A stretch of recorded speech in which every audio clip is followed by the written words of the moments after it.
책은 먼 곳에서 찾아온 벗입니다. 신영복. 책은 벗입니다. 먼 곳에서 찾아온 반가운 벗입니다. 배움과 벗에 관한 이야기는 논어의 첫 구절에도 있습니다. 배우고 때때로 익히니 어찌 기쁘지 않으랴. 하기 시습지 불역여로. 벗이 먼 곳에서 찾아오니 어찌 즐겁지 않으랴. 유붕자원방내 불역여가 그런 뜻입니다.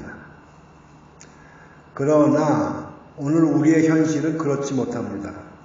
인생의 가장 빛나는 시절을 수험 공부로 맥질해야 하는 학생들에게 독서는 결코 반가운 것이 아닙니다. 가능하면 빨리 헤어지고 싶은 불행한 만남일 뿐입니다.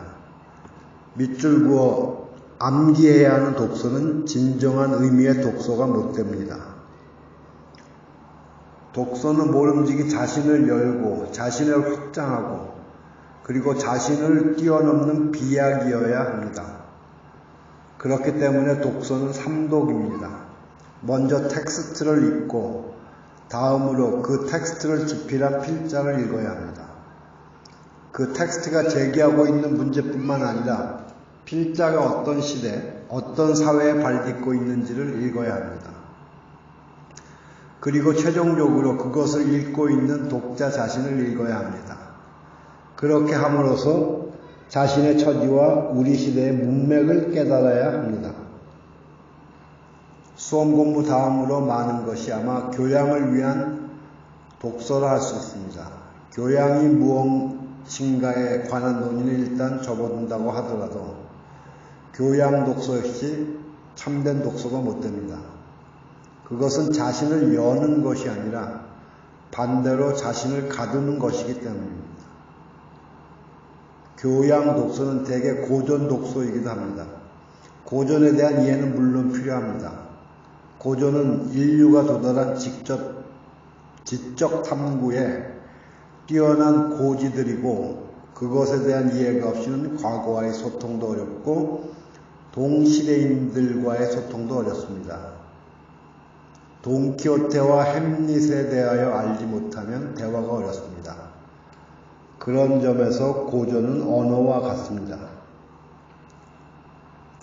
그러나 그것이 무엇을 위한 소통이며 무엇을 위한 대화인가를 잊지 않아야 합니다. 돈키호테는 시대착오적인 어떤 중세기사의 이야기가 아니며 햄릿은 덴마크 왕자의 개인적인 비극에 관한 이야기가 아닙니다. 탈중세의 전개 과정이나 인간 존재의 운명적 비극에 대하여 고뇌하지 않고 그것을 단지 교양이나 대화의 소재로 삼는 경우 자신을 확장하기보다는 오히려 자신을 가두는 것이 됩니다. 독서는 궁극적으로 자기를 읽고 자기가 대면하고 있는 세계를 읽는 것입니다. 그리고 세계와 맺고 있는 사회 역사적 관련성을 성찰하는 것이어야 합니다. 문사철을 공부하는 까닭은 그것을 통하여 깊이 있는 세계 인식에 도달하기 위한 것입니다. 시서와의 경우도 다르지 않습니다. 문사철이 언어, 개념, 논리로 인식하는 것임에 비하여 시서와는 이를테면 소리와 빛으로 소통하는 뛰어난 세계 인식입니다. 문사철 방식에 비하여 시서와의 방식은 오히려 더 많은 사람들에게 수용되고 있습니다. 매일같이 경험하고 있는 급속한 미디어의 변화는 이 시서와의 세계마저 영상서서로 바꿔가고 있는 것이 오늘의 현실입니다. 책과 종이 그리고 독서의 종말을 예단하기도 합니다. 그러나 문사철이든 시서와든 영상이든 그것은 우리들 자신과 우리들이 살고 있는 세계에 대한 정직한 이해를 위한 것이어야 합니다. 본질에 있어서는 조금도 다른 것이 아닙니다. 어느 경우든 인간과 사회와 자연에 대한 올바른 인식, 그리고 우리들 자신에 대한 진지한 성찰이 핵심입니다. 그러한 성찰만이 우리의 삶을 보다 인간적인 것으로 키워나갈 수 있기 때문입니다. 바로 이 점에서 영상서사는 그것의 뛰어난 대상인식에도 불구하고 그 성찰성이 크게 떨어진다는 지적을 받았습니다.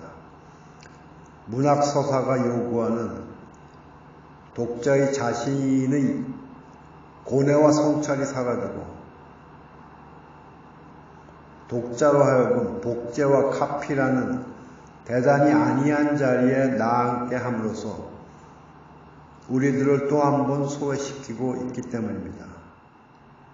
인류사의 장구한 직접 탐구를 통하여 키워온 그 치열한 성찰성에 주목하고 다시 한번 독서에 주목하지 않을 수 없는 이유가 이와 같습니다.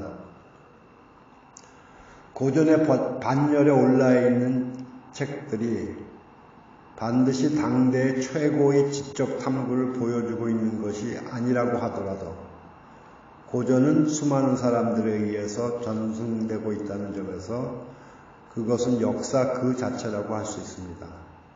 그리고 인류사의 전개 과정이 그러했듯이 앞으로 모든 미래 지향 역시 지금까지의 역사를 디딤돌로 하여 나아가지 않을 수 없을 것입니다. 바로 그런 점에서 독서와 문학 서사는 최근에 급속한 미디어의 변화에도 불구하고 우리들이 발딛고 나아갈 수밖에 없는 역사 그 자체이며 무형의 문화유산입니다. 언어 개념 논리라는 쉽지 않은 인식틀을 키워온 인류의 정신사는 그것이 비록 세계 인식의 최고 형식은 아니라고 하더라도 인류의 지적 탐구를 뒷받침해온 탄탄한 초석이 아닐 수 없습니다. 그것이 핵심이 바로 성찰입니다. 성찰은 철학적 추상력과 문학적 상상력을 양날개로 하는 자유로운 비상이며 조감입니다. 이러한 비상과 조감을 가능하게 하는 생각의 재구성이 바로 성찰입니다. 그것은 우리의 여정을 내려다보는 창공의 언어입니다. 우리는 지금까지 걸어온 여정의 연장선상에서 다시 성찰과 비상이라는 지적 여정을 이어가지 않을 수 없을 것입니다. 독서, 그것은 궁극적으로 자기가 갇혀있는 문맥, 우리 시대가 갇혀있는 문맥을 깨뜨리고 드넓은 세계로 나아가는 자유의 여정이기도 합니다. 우리에게 필요한 것은 이 여정에서 길어 올려야 하는 우리들 자신에 대한 애정입니다. 더 좋은 것은 없습니다. 더 좋은 책, 더 좋은 왕도는 없습니다. 한 마리 작은 새가 하늘을 날아오는 것이 그렇습니다. 어미새의 체온과 바람과 물, 그리고 수많은 밤들이 차곡차곡 누적되어 어느 날 아침 문득 빛나는 비상으로 날아오릅니다.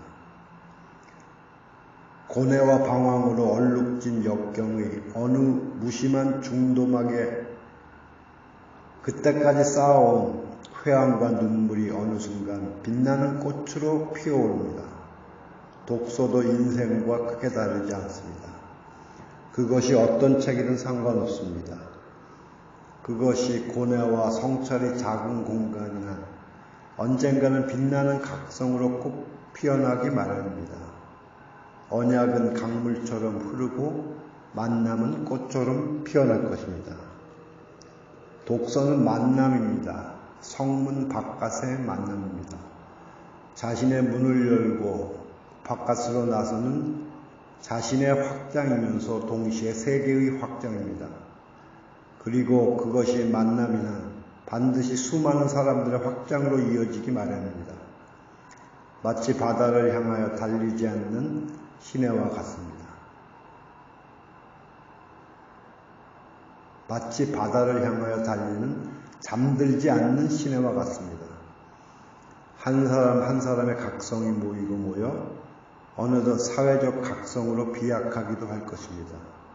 우리와 우리 시대가 갇혀있는 문맥을 깨트리고 우리를 뒤덮고 있는 욕망의 거품을 걷어내고 드넓은 세계로 향하는 길섭에 한 송이 꽃으로 피어날 것입니다.